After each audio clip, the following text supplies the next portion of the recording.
So, looks like we're going to talk about Marvel again. We're going to shift from the movies to the comic books. There's always something to talk about there because most of them are pretty terrible. We're actually going to focus on the Xmen comics, which started off pretty good with their whole Jonathan Hickman reboot when they were doing Powers of 10 not that long ago. Really good reboot for the franchise. Well, it started off really good. I was really interested in it. And then they finished that up and then decided they were going to launch like 15 X books. They're all going to talk to each other. You literally have to buy like 14 comic books to understand the story. And when you're paying like $4 an issue, and then special issues can go up to $10 in price, it gets a little ridiculous. And the consistency of the quality is all over the place. Some of the books were decent. One or two were pretty good. And the rest of them were shit. I just say it how it is. So I jumped ship. I stopped reading them. I'm good on this cash grab. And then they started to release even bigger events. X of Swords, which was like 30-something issues or something. It was a ton. You had to buy all of them because they all went into each other. And now they have the dinner party where they're doing a 12-issue event where the X-Men are having a big gala. Literally a dinner party for 12 issues. Does that sound exciting to you? It's like no wonder that Japanese manga dominates the sales charts here in North America. Let's take a look at some of these designs. I've already done a video on this, but we can do a little quick refresher since we're going to talk about the comics anyway. Look at these. These are the costumes for the gala that they were promoting all over the place. They're like, these are amazing. You need to read these. Look at these awesome costumes, but most of them are trash. I think the best example of how terrible these are, and you can just go to Professor X, who looks like a rejected rapper. They seriously got gold chains on him and stuff. Like, what is this? Like, Wolverine's the only normal-looking one. The rest of them, they have some terrible look at Cyclops here. What is this? Why is his visor bigger for this? Why doesn't it make any sense? It's stupid, to be frank. So, I mean, just take a look. Here's another one. You can pause anytime you want, and you can see just how terrible most of these truly are, and they're celebrating it.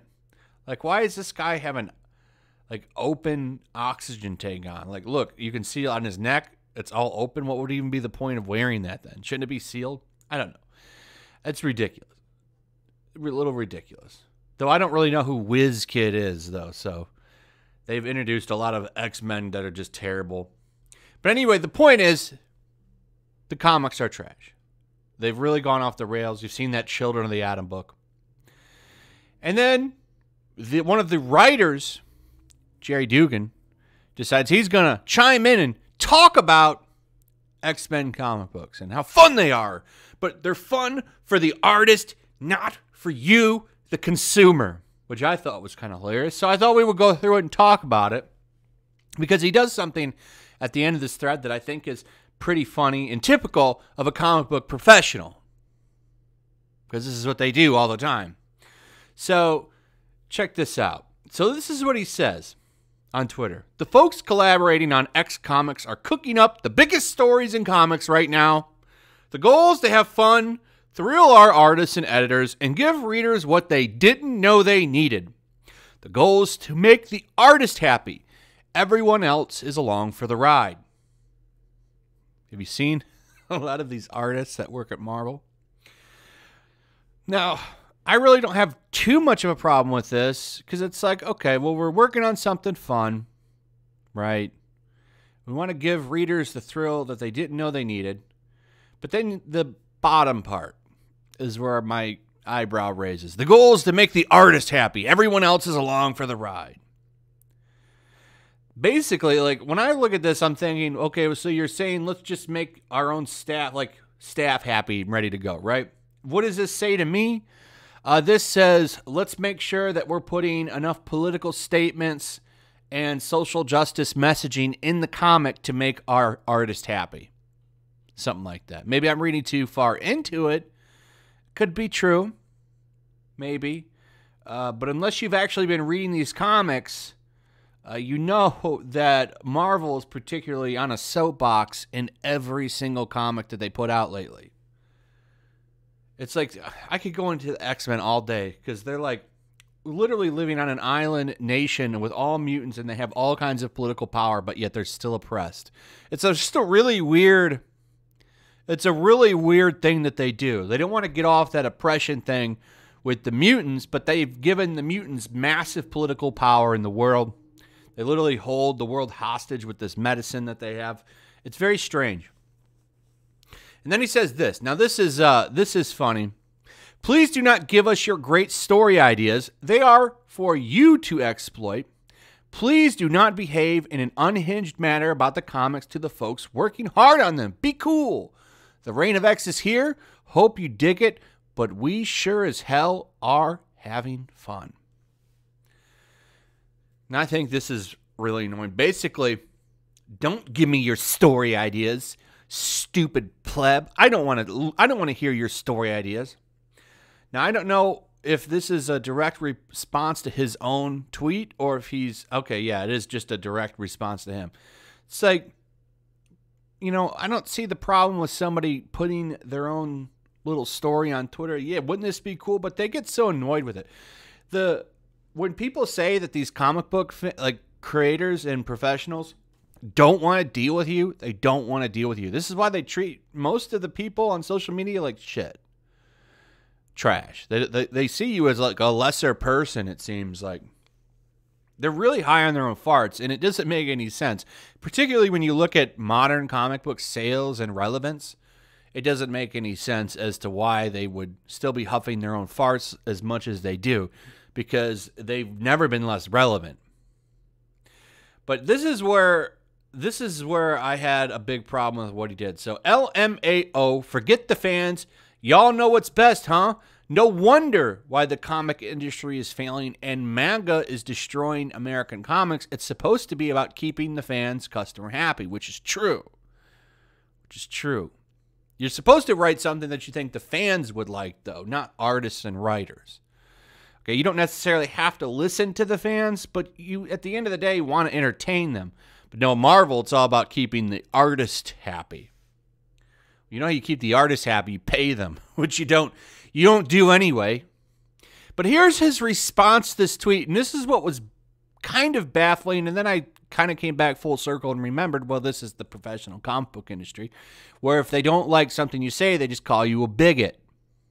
And that's exactly what happened. So what was terrible about Comrade Ryan's tweet here? Okay? There's nothing istophobic in there. He didn't talk about any group. He talked about customers and the fact that Japanese manga is destroying American comic books. And how does Jerry Dugan respond to that? He shares this video from Stan Lee, which is him talking about the world outside the window and how Marvel has no time for anyone that discriminates against people based on their characteristics, and they don't have any room for hatred, intolerance, and bigotry. Which I'm fine with that message, but what does that message have to do with what Comrade Ryan said here? He's basically saying that Ryan is a bigot, and nothing he said was in that realm. This is like a great example of what they do now. So if you don't like what I'm selling you, you don't like what I have to say, well, you're an istophobe and some kind of racist woman hater. Has nothing to do with anything else. And it's still going on. And you wonder why. You wonder why you see this, which I've done a video on, where you see all of these top 20 graphic novels are nothing but Japanese manga. All right? And then you see this happen with the American comic book creator. They don't take any criticism.